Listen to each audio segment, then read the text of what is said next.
Hey, Angel Reese, back in the gym, working on her pull-up, bang. Working on her midi, working on her mid-range game, 15 to 17 feet out, being able to create some space for herself. Yes, this looks embarrassingly slow. No, it is not in slow motion. This is just what we have to work with. Hey, Angel Reese, she's back in the gym working on her pull-up bang her midi and her mid-range game. She's able to carve out some space for herself, even though it looks shamefully sluggish. Boom. Abram comes up with the board. Long pass, perfect to Reese. She was unable to get it in. They play some beautiful basketball. Again, no Brianna Stewart today. Chicago's in 7 straight shots off. She's not getting any easy look. Reese. It's difficult to look away from Lexi Hall's training videos with the Indiana Fever. When you first watch them, she's making threes with clean, confident form, and Caitlin Clark is perfecting her lethal mid-range game. Next to her, the video feels different, polished, intense, and focused, which is why it received 2.7 million views in a single day. Their development coach is guiding every movement, transforming routine drills into championship-level preparation. When Angel Reese's video appeared, you can see the obvious difference. But it's like, work on your weaknesses. Work on your weaknesses, and work on the important. No more Brianna Stewart. They played some amazing basketball today in Chicago, missing 7 consecutive shots. Kind of almost in these workouts. They're probably doing a lot of workouts with individual players. But yeah, she's going to the basket, takes a reverse layup right there. She makes a nice off-footed finish layup, nice floater right there. Stephanie White's actually showing her what to do while being denied, coming off some fakes, which is nice, doing her patented jump shot. I was immediately struck with the realization that not all training methods are created equal. After seeing a 6-3 post player who had trouble with basic layups the previous season practice long jumpers, instead there were no coaches present, no obvious structure, just a camera recording moves she hardly ever used in real games. What up, Fever family? It's Coach E. Porter. Today I got Leah Boston in the gym. We've been working on some footwork, getting up and down the floor. These aren't your usual look at me lifting weights posts that most WNBA players share during the off-season. Instead, the Fever are literally showing us their entire playbook for dominance next season, and basketball fans can't get enough of them. Their training isn't just regular practice videos, it's a comprehensive championship blueprint that's taking over the internet. 4 or 5 days a week. A lot of young guns out there now that, they want to take your spot, and I don't blame them, but it's going to be hard because I'm going to go after it. Indeed, Stephanie White is demonstrating for her what to do while being denied by removing some fakes as she goes to the hoop, makes a reverse layup there, and finishes with a great floater. Lexi Hall is back in Indiana, in the gym, working out. We saw Keith Porter in there. We saw Lexi shooting her shot. We saw Lexi with reversal. The intentionality with which each player is honing particular skills that fit together like puzzle pieces and a championship image is what really sets these videos apart. Lexi, when Caitlin Clark drives to the hoop, Hall intentionally practices corner shots and quick release jumpers to create ideal spacing. Sophie Cunningham works on elbow jumpers because that's precisely where opponents will leave her open when they double team her. Clark, the majority of teams publish generic exercise videos that don't disclose any strategy. The Fever, however, clearly show their game plan and how they're constructing an offensive system in which one component works in tandem with the others, much like a basketball ecosystem growing in front of our eyes. These films are going viral on social media because of Hull's three-point shooting, which sets up Clark's drives and gives Boston post-up opportunities, resulting in kick-out passes to Cunningham's mid-range game. Right. I don't think that's where she's going to be offensively.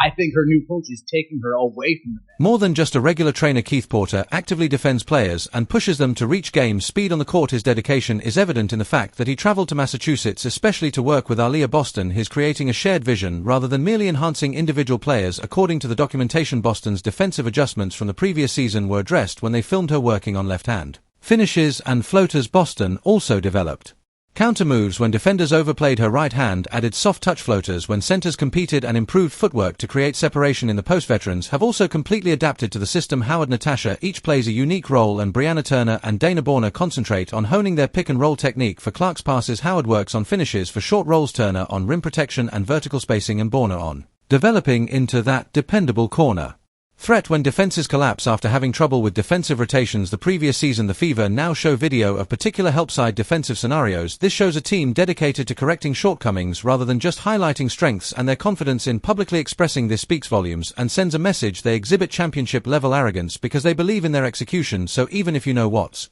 coming, you can't stop it. You put myself in their shoes and I said, you know what? If Angel Reese was my power forward, and he saw this chart that we're looking at right now, and I see that when she's close around the basket finishing on layups, she's shooting 42%. And when I see Camila Cardoso around the basket finishing on layups, bottom of the chart, folks, she's finishing at a 56% clip. Well, if I'm Tyler Marsh, I am saying to myself, okay, let's make sure that this paint is not congested.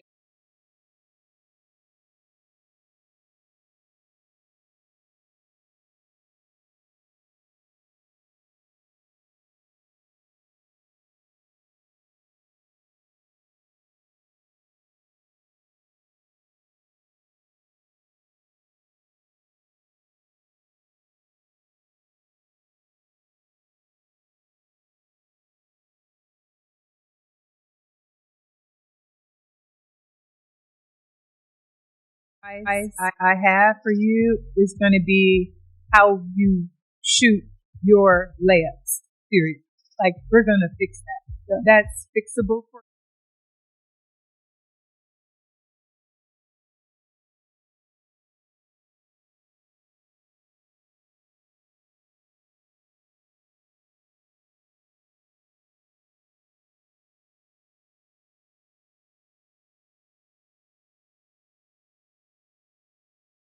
I think Chinescu got help over on Kennedy Carter. Well, and then underneath, and that was the chance for inside Cardozo.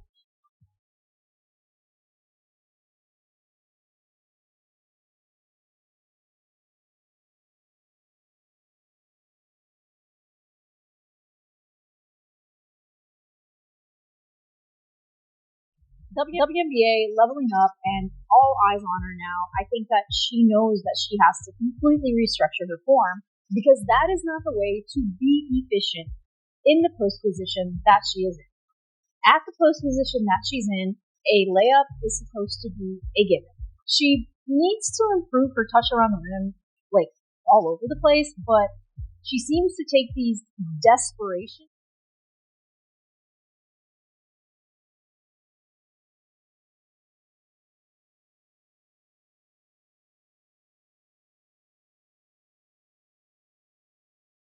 She is, it's more than a fact. She is not good at layups. But I was looking at her stats. I jotted some down right here, and she shoots an abysmal 39% from the field.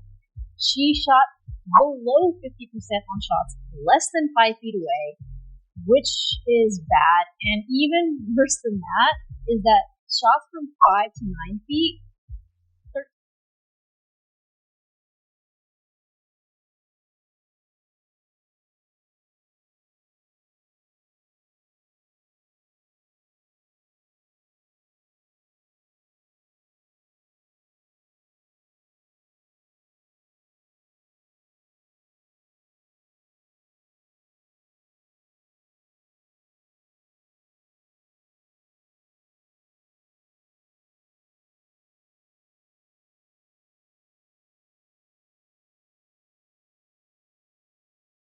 She can get back to building that brick house on the hoop like she did last year. With her shot release, I don't know how she gets any shots off. But you heard what I said. And look, the guys being objectively just critical when it comes to basketball. With that release, how is she getting shots off? It's real slow. I mean, you know,